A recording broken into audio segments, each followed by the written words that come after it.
Alam nyo, hindi po ako naniniwala doon. Kasi nagdulot yan ng maraming problema sa tao, naniwala dyan eh. Merong isa akong nakilala, naniwala siya sa soulmate. Iniwan niya yung asawa niya. Pinuntahan niya yung isang lalaki na yun ika ang soulmate ko eh, sabi niya. But there's no such thing in the Bible as soulmate.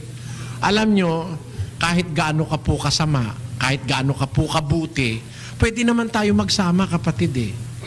Di ba? Kahit gaano ka kasama, pag bumuti ka, pwede tayo magsama. Kahit gaano ko kasama, pag bumuti ko, pwede naman tayo magsama eh. Ba't kailangan yung soulmate? Na ang tao naman, you remember this, ang tao po is an adaptable organism. Kapatid, we must know this, that our being, our human person is an adaptable organism. Di ba ang totoo? Pagka tayo nasa mainit, pinapawisan tayo. When it is hot, we perspire. Why? That is the natural act of the body to adapt.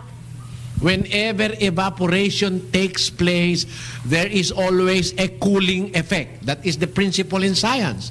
Kung saan nandun ang evaporation, there is always a cooling effect. What happens when there is a hot weather?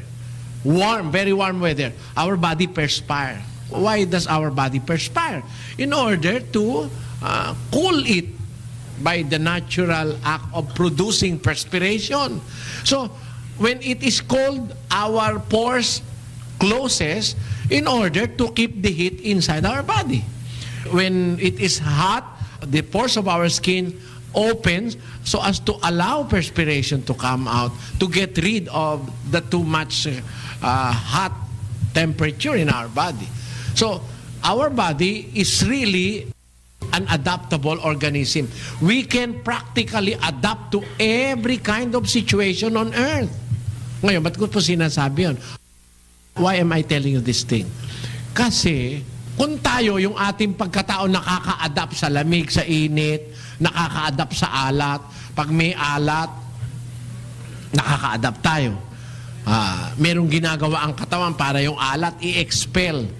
Unang-una, pag kumain ka maalat, gusto mo uminom. Diba? Para yung alat ma-neutralize nung maraming tubig. Diba? Ganon mga kapatid. Adaptable organism ang katawan natin. Ngayon, doon sa tanong nila na, ba't kailangan ng soulmate? Why do you have a need for a soulmate when you can be a mate to everybody? You can adapt to the culture, to the climate, to the situation, to sandstorm. I have never seen a sandstorm in the Philippines because there is no sand in the Philippines except the beaches. We have dust there, so many pollutants, so many in the atmosphere, but no sandstorm because there are no deserts in the Philippines. But you can easily adapt to it.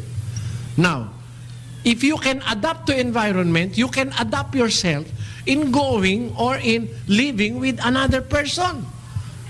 Ba't kailangan ng soulmate? Hindi po kailangan nyo. Wala sa Biblia yun. Unang-una sa lahat. Ang Diyos ay may paraan para tayo maging magkakaibigan, maging magkakalapat ng puso, magkakalapat ng loob. Hindi kailangan necessarily tayo meron soulmate. Paano po nagagawa ng Diyos yun? Na tayo ay paglapat-lapati ng kalooban sa pamagitan ng kanyang batas. No man is an island. In the eyes of God, we need each other. Pakinggan nyo. Upang huwag magkaroon ng pagkakabahabahagi sa katawan, kundi ang mga sangkap ay magkaroon ng magkasing isang pag-iingat sa isa't isa. At kung ang isang sangkap ay nagdaramdam, ang lahat ng mga sangkap ay nangagdaramdam na kasama niya. O kung ang isang sangkap ay nagkakapuri, ang lahat ng mga sangkap ay nangagagalak na kasama niya. Kayo nga ang katawan ni Kristo, at bawat isa ay sama-samang mga sangkap niya. Tanyo, sa paraan ni Kristo, bawat isa sa atin, sa pamamagitan through Christ, we will be all adaptable to each other. We are likened into a body with Christ as the center point of the body. You need me, I need you. We must be all parts of everybody. I'm a part of you, you are a part of me in Christ. So, kung soulmate ang pag-uusapan, wala sa Biblia yun eh. Pero yung pakikipagkasundo sa bawat isang tao pwede nating magawa yun, lalo na sa paraan ni Kristo. In the process that is being taught to us by the Bible, po pwedeng ma-realize mo, kailangan mo ako o kailangan kita, kapatid. Parang ganito, kailangan ako ng mga kapatid, kailangan ko naman ng mga kapatid. Di ba? Parang isang katawang kami na kailangan. Hindi pwede sabihin ng mata, hindi kita kailangan. Basahin mo ngayon, sa 12 pa rin. At hindi makapagsasabi ang mata sa kamay, hindi kita kinakailangan, at hindi rin ang ulo sa mga paa, hindi ko kayo kailangan. Pwede ba sabihin nung mata sa kamay, hoy kamay, hindi kita kailangan. Sasabihin nung kamay, kung makakapagsalita, hoy mata, sobra ka, kailangan mo ako, pag napuwing ka, ako nag-aalis, ano? Hindi mo naman pwedeng paalis sa paa. Naintindihan nyo ibig sabihin, mga kapatid? O hindi naman pwede sabihin nung kamay sa mata, hoy mata, hindi kita kailangan. Pwede ba sabihin nung kamay yun? Hindi. Isusuot mo yung kamay mo dun sa lungga. Hindi mo tala tinignan ng mata. Hoy, ulupong yan, hoy. Nakita nung mata, atras ka, di ba?